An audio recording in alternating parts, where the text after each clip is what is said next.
I love it when you take like elements from, I guess, the real world, like a murder mystery or something like that, and you throw it into a fantasy world. I don't know. It just fantasy makes everything cool.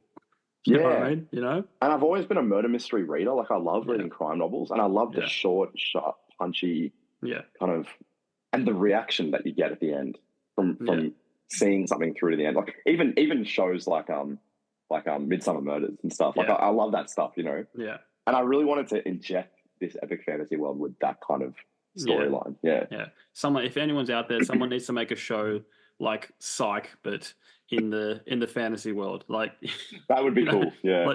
like you get a dwarf detective or something.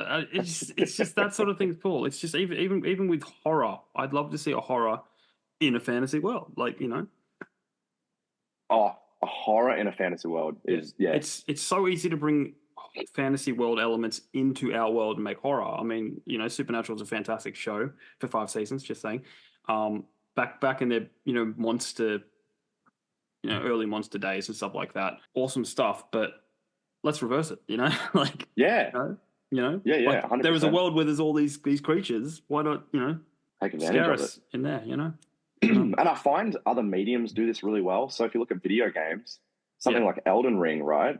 That really captures that integration of yeah, horror with epic fantasy, like yeah, eldritch beasts and yeah, but then still this really complicated world building driven plot that's happening beneath everything.